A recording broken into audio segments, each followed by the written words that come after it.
Hello guys, ये prelims के 2021 का क्वेश्चन है। तो इस क्वेश्चन के को देखते हैं। बेसिकली तो ये पर्मा कल्चर के ऊपर था कि how perma culture is different from conventional chemical farming. तो पर्मा कल्चर क्या होता है? इट इज़ सिमिलरली जैसे ऑर्गेनिक फार्मिंग होता है, लगभग लगभग ये वैसा ही होता है। और 2012 के मेंस में एक सवाल आया था कि पर्मा कल्चर क्या होता है and what are the three basic tenets of perma culture.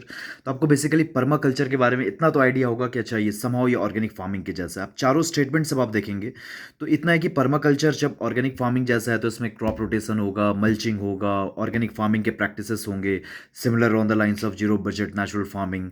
और डेफिनेटली इसका कॉस्ट ज़्यादा होगा, लेकिन इसमें मोनोकल्चर नहीं होगा। लेकिन जो कन्वेंशनल फार्मिंग होती है उसमें केमिकल्स यूज़ करते हैं, मोनोकल्चर होता है। इतना बेसिक आपको पता होगा। आप चारों स्टेटमेंट्स देखते हैं। पहला जो है, permaculture discourages monoculture practices but in conventional farming monoculture is predominant. ये बिल्कुल सही है। Conventional chemical farming can cause salinity increase, but the phenomenon is not observed in permaculture farming। तो ऑब्वियसली फर्टिलाइजर्स का यूज़ कम होता है तो कम ही ऑब्जर्व होगा। अब तीसरे स्टेटमेंट को छोड़ के अब चौथे स्टेटमेंट पे आए तो practice of mulching is very important in permaculture but not so important in conventional chemical farming. Obviously mulching ज़्यादा इंपॉर्टेंट पर्माकल्चर में और ऑर्गेनिक फार्मिंग में होती है। अब जो थर्ड स्टेटमेंट है कि conventional chemical farming is easily possible in semi arid regions, but permaculture farming is not so easily possible in such regions. अब जो एरिड एरियाज होते हैं तो उसमें बेसिकली जो सैंड कंटेंट होता है वो ज़्यादा होता है, सिल्ट और क्ले कम होता है, तो जिसकी वजह से फार्मिंग करनी डिफिकल्ट होती है।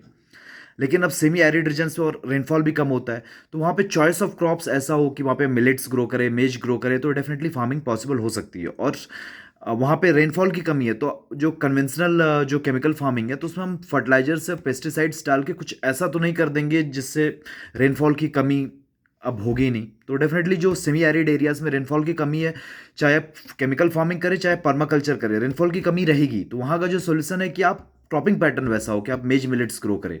तो आप कन्वेंशनल फार्मिंग भी करेंगे चाहे पर्माकल्चर भी करेंगे तो मेज या मिलेट्स तो सेमी एरिड रीजन्स में इजिली ग्रो कर जाएंगे। तो ये जो है कि permaculture is not so easily possible in such regions, तो ये डेफिनेटली ये गलत स्टेटमेंट है कि आप डिस्प्रूव नहीं कर पाएंगे क्यों पर्माकल्चर, क्यों ऑर्गेनिक फार्मिंग पॉसिबल नहीं हो सकती है सेमी एरिड रीजन्स में। तो अगर नहीं हो सकती है तो कन्वेंशनल भी नहीं होगी, तो कन्वेंशनल होगी और पर्माकल्चर नहीं होगा, तो ये लॉजिक नहीं बनता है। तो थर्ड स्टेटमेंट गलत है। थर्ड जैसे गलत होगा तो आपका 1-3 गया, 2-3 गया, तो 4 ओनली और 1-2-4 है। अब 4 सही है और 1-2 भी सही है, तो ऑब्वियसली आंसर इसका बी 1-2-4 आ जाएगा। तो डेफिनेटली अब ये मेथड ऑफ एलिमिनेशन से ये सवाल किया जा सकता था। एग्रीकल्चर का सवाल था। 2020 में एग्रीकल्चर के काफ़ी सवाल आए थे, तो अगर इनकेस वैसा सवाल आए तो क्या करना चाहिए, तो डेफिनेटली फर्दर वीडियोज़ में डिस्कस करेंगे।